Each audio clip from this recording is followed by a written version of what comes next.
नमस्कार, आप देख रहे हैं IBC 24 और मैं हूं आपके साथ विजेंद्र पांडे। हमारी इस खास पेशकश में आपका बहुत बहुत स्वागत है। मोदी कैबिनेट का एक फैसला इन दिनों पूरे देश में चर्चा में। केंद्र सरकार ने सेना के लिए गोला बारूद, असलाह सहित तमाम साजो सामान बनाने वाली आयुध निर्माणियों के निगमीकरण का फैसला लिया है। इस फैसले के चलते आयुध निर्माणियों का संचालन अब 7 कॉर्पोरेट कंपनियों के अधीन होगा, जबकि इससे पहले आयुध निर्माणियों का संचालन आयुध निर्माणी बोर्ड कोलकाता करता था। इस फैसले को लेकर कर्मचारियों और कर्मचारी संगठनों में खासा आक्रोश है, जो इसे निगमीकरण के जरिए निजीकरण का रास्ता बता रहे हैं। इस फैसले के पीछे सरकार का मकसद क्या है, सरकार की मंशा क्या है और साथ ही साथ कर्मचारियों पर, आयुध निर्माणियों पर इसका क्या असर पड़ेगा, ये जानना भी ज़रूरी है। तो आइए करते हैं आज इसी की पड़ताल।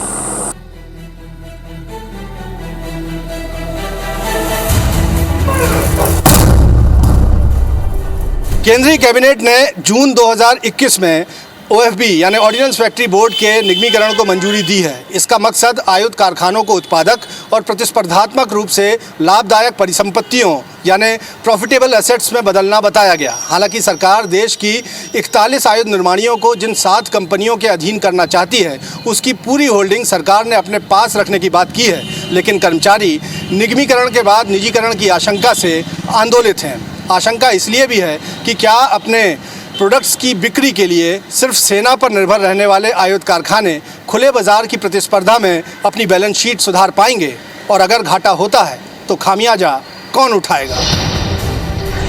केंद्रीय कैबिनेट ने 16 जून 2021 को OFB यानी ऑर्डिनेंस फैक्ट्री बोर्ड के निगमीकरण की योजना को मंजूरी दी। इसका मकसद आयुध कारखानों को उत्पादक और प्रतिस्पर्धात्मक रूप से लाभदायक परिसंपत्तियों यानी प्रॉफिटेबल एसेट्स में बदलना बताया। हालांकि सरकार देश की 41 आयुध निर्माणियों को जिन 7 कंपनियों के अधीन करना चाहती है, उसकी पूरी होल्डिंग सरकार ने अपने पास रखने की बात की है। लेकिन आयुध निर्माणियों के 70,000 कर्मचारी निगमीकरण के बाद निजीकरण की आशंका से आंदोलित हैं। आशंका इसलिए भी कि क्या अपने प्रोडक्ट्स को बेचने के लिए सिर्फ सेना पर निर्भर रहने वाले आयुध कारखाने खुले बाजार की प्रतिस्पर्धा में अपनी बैलेंस शीट सुधार पाएंगे। सरहदों पर भारतीय सेना दुश्मनों के छक्के इसीलिए छुड़ा पाती है क्योंकि उसके पास होता है देशभक्ति का जज्बा और युद्ध भूमि में कोहराम मचा सकने वाले खतरनाक हथियार, वो हथियार जिनके इस्तेमाल के ख्याल से ही दुश्मनों के पसीने छूट जाते हैं। हमारी सेना जहां अपने शौर्य से सरहद पर देश की हिफाजत करती है, वहीं देश के भीतर आयुध निर्माणियां सेना के लिए गोला बारूद और हथियारों के भंडार को कभी खाली नहीं होने देती। रक्षा मंत्रालय के अधीन आने वाला आयुध निर्माणी बोर्ड कोलकाता देश भर में ऐसी 41 आयुध निर्माणियों का संचालन करता है। इन आयुध निर्माणियों में सेना के लिए अत्याधुनिक हथियार, टैंक, तोप और वाहनों समेत सैकड़ों किस्म के जरूरी साजो सामान बनते हैं। ऑर्डिनेंस फैक्ट्री में बख्तरबंद वाहन, bomb, rocket, artillery gun, anti aircraft gun, parachute, छोटे हथियार, कपड़े और चमड़े के उपकरणों का भी निर्माण होता है। देश की तमाम आयुध निर्माणियों में दिन रात काम करने वाले करीब 70,000 कर्मचारी अपने दिलों में देशभक्ति के जज्बे के कारण इस प्रोफेशन में हैं। लेकिन इन दिनों वो खुद अपने भविष्य को लेकर आशंकित हैं। वजह है आयुध निर्माणियों का निगमीकरण। केंद्र की मोदी सरकार ने एक बड़ा फैसला लेते हुए आयुध निर्माणी बोर्ड कोलकाता के निगमीकरण को मंजूरी दे दी। निगमीकरण के विरोध में कर्मचारी आंदोलित हैं। कर्मचारियों की परेशानी की बात हम पड़ताल के जरिए करेंगे, लेकिन इसके पहले समझिए आखिर सरकार का ये फैसला और निगमीकरण है क्या।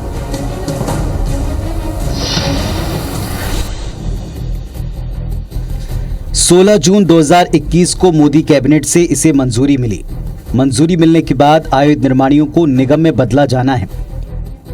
आयुध फैक्ट्री का संचालन करने वाले आयुध निर्माणी बोर्ड का पुनर्गठन होगा।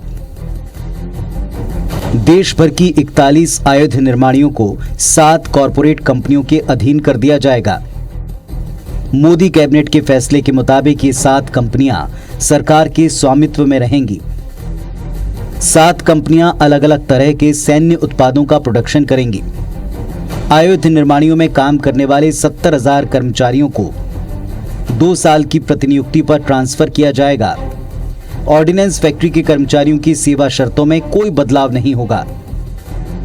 निगमीकरण का मकसद उत्पादकता और कर्मचारियों की दक्षता बढ़ाना है। केंद्र सरकार का दावा है कि ऑर्डिनेंस फैक्ट्री बोर्ड के 7 कॉरपोरेशन बनने से आयुध कारखानों को आधुनिक बनाया जा सकेगा और सेना को समय पर बेहतर हथियार मिल सकेंगे। इधर कर्मचारी और कर्मचारी संगठन निगमीकरण के औचित्य और सरकारी मंशा पर सवाल उठा रहे हैं। ऑर्डिनेंस फैक्ट्री बोर्ड के कर्मचारियों से जुड़ी तीनों मान्यता प्राप्त federation, Indian national defence workers federation और all India defence employees federation ने मिलकर निगमीकरण का विरोध किया है। निगमीकरण को मोदी कैबिनेट से मिली मंजूरी के बाद कर्मचारी कभी क्रमिक हड़ताल करते दिखे, कभी पुतले जलाते तो कभी खिलाफत में विरोध प्रदर्शन करते। तीनों कर्मचारी महासंघों ने मिलकर 8 जुलाई को देश भर में काला दिवस मनाया। कर्मचारी फेडरेशन का कहना है कि निगमीकरण के बहाने सरकार आयुध निर्माणियों का निजीकरण करने जा रही है, जिसे वो कतई होने नहीं देंगे।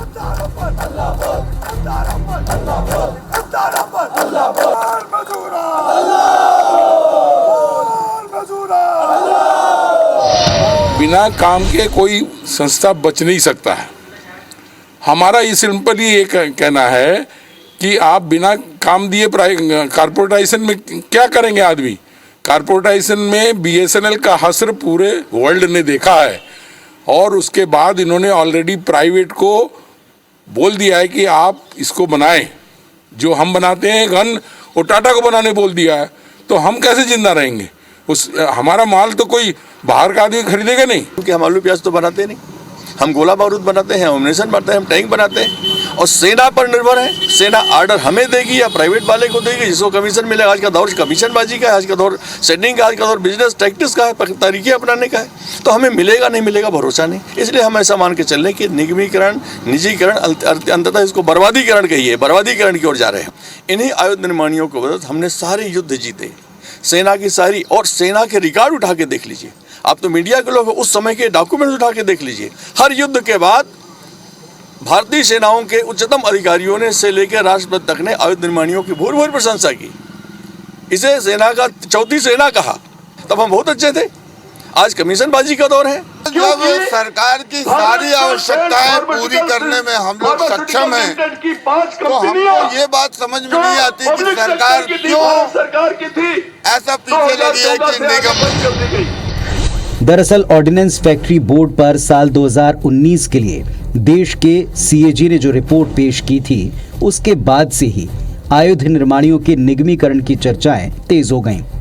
सीएजी की रिपोर्ट में कहा गया था कि ऑर्डिनेंस फैक्ट्री बोर्ड के ओवरहेड सालाना बजट का 33% हो गया है और इसकी वजह ज्यादा लागत है।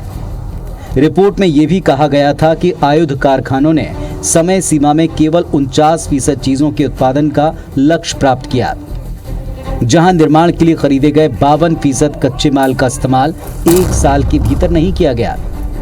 हालांकि कर्मचारी संगठन इसे भी सरकार की साजिश बताते हैं। उनके मुताबिक आयुध निर्माणियों को जानबूझकर कम काम दिया गया और उत्पादन से जुड़ी समस्याएं सुलझाई नहीं गईं, ताकि आगे जाकर निर्माणियों का निगमीकरण और फिर निजीकरण किया जा सके। चाहे जो मजबूरी हो, दुश्मनों के छक्के छुड़ा देने के लिए सेना को जिस गोला बारूद असलाह की ज़रूरत होती है, उसे लगातार बनाकर आयुध निर्माणियों ने भारतीय सेना का माथा कभी झुकने नहीं दिया। अब निगमीकरण के जरिए निर्माणियों का पुनर्गठन उनके 2 सदी से भी ज़्यादा पुराने इतिहास की भी याद दिला रहा है। आप भी देखिए।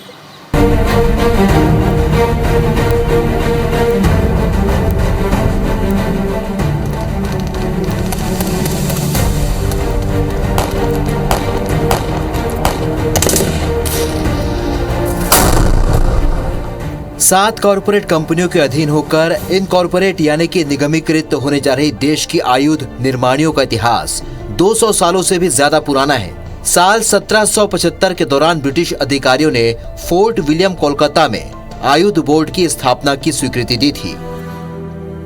साल 1801 में काशीपुर कोलकाता में gun and shell factory Kashipur के रूप में एक गन कैरेज एजेंसी की स्थापना की गई थी। Gun and shell factory Kashipur को देश में आयुध कारखानों का पहला औद्योगिक प्रतिष्ठान माना जाता है। आजादी के बाद सेना को गोला बारूद की आपूर्ति के लिए देश को आत्मनिर्भर बनाए रखने के लिए ऑर्डिनेंस फैक्ट्री की स्थापना की जाती रही। अब देश भर में चंडीगढ़ में 1, उत्तराखंड में 2, उत्तर प्रदेश में 9, बिहार में 1, मध्य प्रदेश में 6, पश्चिम बंगाल में 4, उड़ीसा में 1, तेलंगाना में 1, महाराष्ट्र में 10 और तमिलनाडु में 6 ऑर्डिनेंस फैक्ट्री हैं। भारत की 41 ऑर्डिनेंस फैक्ट्रियों को रक्षा मंत्रालय का ऑर्डिनेंस फैक्ट्री बोर्ड संचालित करता है। इसका मुख्यालय कोलकाता में है। बोर्ड को 200 सालों का अनुभव है, जो रक्षा उत्पादन, टेस्टिंग, परिवहन, शोध और विकास का कार्य करता है। अब केंद्र सरकार के निगमीकरण के फैसले से ऑर्डिनेंस फैक्ट्री बोर्ड और आयुध निर्माणियों का स्वरूप बदलने जा रहा है। केंद्र सरकार का यह फैसला मध्य प्रदेश के तीसरे बड़े महानगर जबलपुर को सबसे ज्यादा प्रभावित कर रहा है। जबलपुर की सबसे बड़ी पहचान ही यहाँ सेना के लिए गोला बारूद बनाने वाली ऑर्डिनेंस फैक्ट्री से थी। जबलपुर के ऑर्डिनेंस फैक्ट्रियों में 155 mm धनुष तोप, असॉल्ट राइफल, सेना के लिए लड़ाकू वाहन बनाए जाते हैं। इसी तरह यहाँ 150 तरह के सैन्य हथियार और गोला बारूद बनाने का काम होता आया है। जबलपुर की चारों आयुध निर्माणियों में गन कैरेज फैक्ट्री और ऑर्डिनेंस फैक्ट्री खमरिया का निर्माण तो अंग्रेजी शासनकाल में हुआ था। वहीं GIF और VFJ देश की आजादी के बाद यहाँ स्थापित की गई। सेना के वाहनों से लेकर गोला बारूद और तोप निर्माण में जबलपुर की इन चारों फैक्ट्रियों की महत्वपूर्ण भूमिका रही है।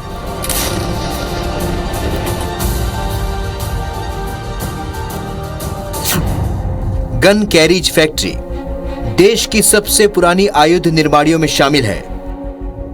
फैक्ट्री की स्थापना 1904 में हुई थी। फैक्ट्री में तोप और सेना के वाहन का उत्पादन होता था।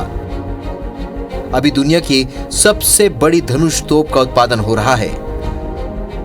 शारंग तोप सहित LFG और मोटार का निर्माण भी यही हुआ। फैक्ट्री में लगभग 3500 अधिकारी कर्मचारी अपनी सेवाएं दे रहे हैं। आयुध निर्माणी खमरिया फैक्ट्री की स्थापना 1942 में हुई थी। तीनों सेनाओं के लिए बम और मिसाइल तैयार की जाती है। सेना से जुड़े कई महत्वपूर्ण प्रोजेक्ट यहां पर चलते हैं। अधिकतर प्रोजेक्ट विदेशी तकनीक पर आधारित हैं। अब उत्पादन में स्वदेशी तकनीक का उपयोग किया जा रहा है। खमरिया आयुध में लगभग 6000 अधिकारी कर्मचारी अपनी सेवाएं दे रहे हैं। ग्रे आयरन फाउंड्री देश की सबसे छोटी आयुध निर्माणियों में शामिल है। फैक्ट्री में ढलाई का काम होता है। सेना के हथियारों में उपयोगी कलपुर्जे बनाए जाते हैं। सेना के लिए हैंड ग्रेनेड की बॉडी, वायुसेना के एरियल बम की बॉडी की ढलाई होती है। इससे पहले रेलवे के लिए भी निर्माणी काम करती थी। यहां लगभग 700 कर्मचारी अधिकारी हैं। व्हीकल फैक्ट्री दुर्गम सीमाओं पर चल सकने वाले सेना के वाहनों का निर्माण करती है। ये फैक्ट्री पाकिस्तानी सीमा पर तैनात सैनिकों के लिए वाहनों का निर्माण करती है। फैक्ट्री में बुलेट प्रूफ, माइंस प्रूफ वाहनों का उत्पादन बड़े पैमाने पर होता है। यहां भी लगभग 3500 अधिकारी कर्मचारी हैं। जबलपुर की पहचान यहां के आयुध निर्माणियों से रही है और अब आयुध निर्माणियों के निगमीकरण से फैक्ट्रियों के कामकाज और स्वरूप में बदलाव होना तय है। कर्मचारियों की आशंकाओं और सरकारी आश्वासनों के बीच ये बदलाव जबलपुर को कितना प्रभावित करेगा, ये देखना भी लाजमी होगा।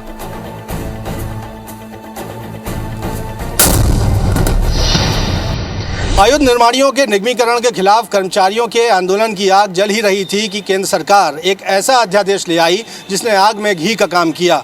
अध्यादेश के जरिए हड़ताल करने या हड़ताल के लिए उकसाने वाले कर्मचारियों पर सज़ा और जुर्माने का प्रावधान कर दिया गया। अब भीतर ही भीतर सुलग रहे इस आंदोलन में कर्मचारी हड़ताल और विरोध प्रदर्शन का अपना अधिकार छिन जाने को लोकतंत्र के खिलाफ बता रहे हैं।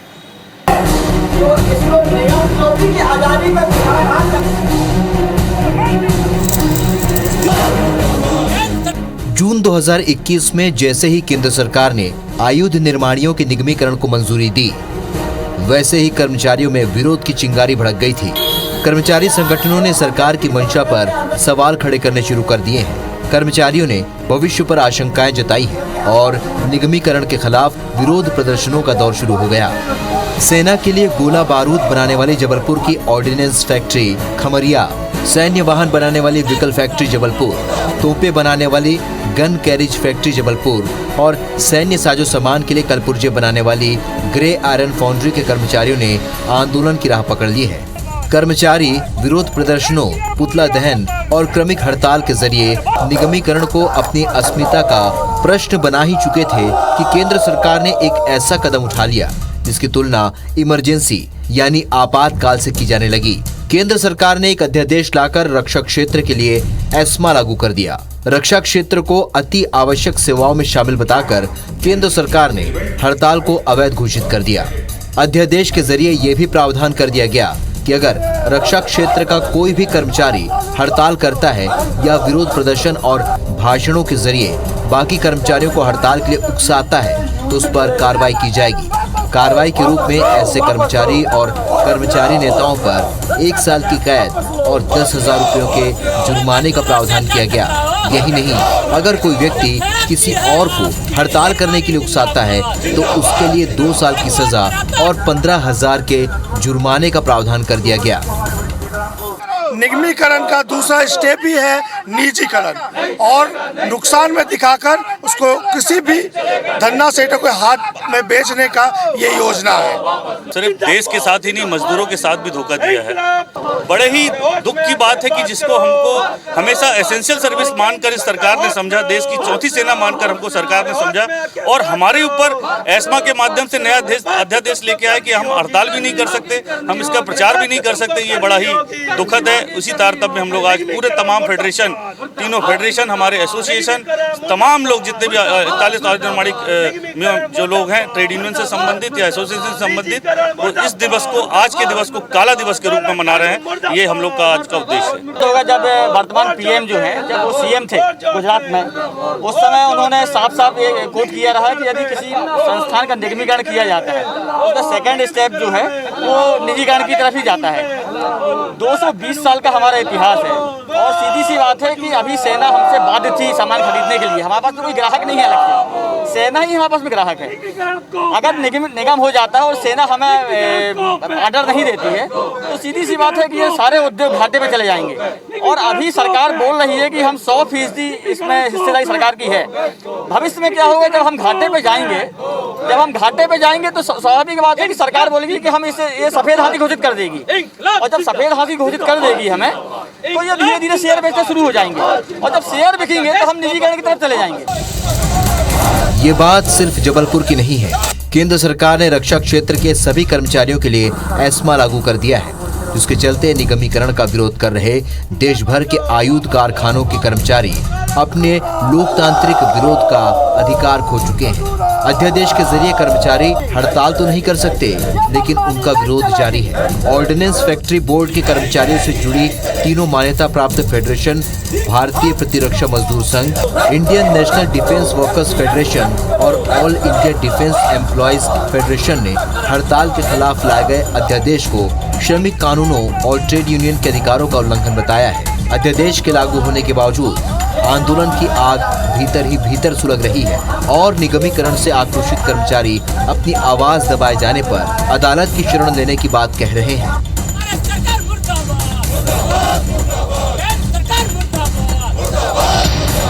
आयुध निर्माणी बोर्ड पर भारत के सीएजी की रिपोर्ट के बाद आयुध निर्माणियों के निगमीकरण की चर्चाएं तेज हो गई थीं, लेकिन कर्मचारियों के सतत आंदोलन के बीच मोदी कैबिनेट से निगमीकरण को मिली मंजूरी के बाद इतना साफ हो गया कि सरकार वही करेगी जो वो करना चाहती है। यहाँ भी हालात कमोवेश किसान आंदोलन जैसे हैं जहां बातचीत तो सभी करना चाहते हैं लेकिन संवाद समाधान मूलक नहीं है। अंततोगत्वा देखना होगा कि कर्मचारियों के विरोध के बीच देश की ऐतिहासिक आयुध निर्माणियों के निगमीकरण की कवायद क्या गुल खिलाती है। हमारी इस खास पेशकश में आज इतना ही। फिलहाल मुझे और मेरे कैमरामैन सतीश को दीजिए इजाज़त। आप देखते रहिए IBC 24। नमस्कार।